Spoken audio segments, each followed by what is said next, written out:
morning po. Happy World Egg Day, Mommy. Good morning, Mommy. Good morning naman sa inyo. Okay, ang tanong, paano nag-fit ang breakfast po sa aking daily routine?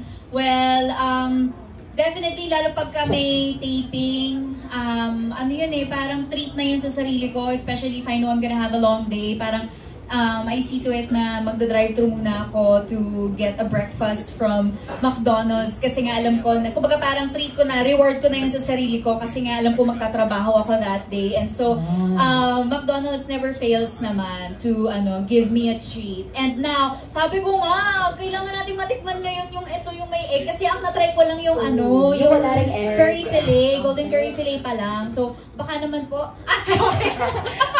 May I'll let us taste that. Oo, diba? Pero yun, para sa akin, very sacred, kumbaga, ang breakfast. Kasi parang, it starts your day, it starts your mood, ganyan. Parang, dun babase yung magiging energy mo, or at least, I'm speaking for myself, yung energy ko for the day. So, I usually have heavy breakfast.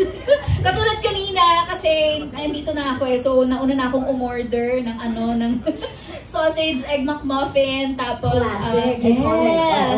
Pero ang confession ko kasi, hindi ako masyado sa hash brown, mas fries. I eat it with fries. And so, ayun, sobrang na-enjoy ko siya. And tama ka, hindi makukumpleto ang Filipino breakfast nang walang itlog. Yes. Malaking bagay talaga ang itlog. Kaya I'm very excited to finally try a golden curry fillet with egg. At saka, I like my egg scrambled kasi. So, I'm really excited about this. Nakakatuwa, no? Kudos to Sir Besson team for having the option. Scrambled, sunny side up. I love that. So for you, scrambled. Yeah, scrambled talaga. I love that. Thank you, Barbie. Steph. Parang nag-breakfast na siya, no? So kailangan mahawa tayo lahat kay Barbie. Let's go! Yes, let's go! Yes. This is what McDonald's breakfast does to you, right? Ganun, Energy! Exactly. Guys, can you hear a big yes for breakfast? Perfect. Alright, okay. Pero syempre, now that we have heard Barbie, let's go to the other half of Barda naman. Let us hear David. Yes. David, tell us how your morning goes and how this breakfast meal fits on your on-the-go morning life. First thing I do in the morning is mag-workout.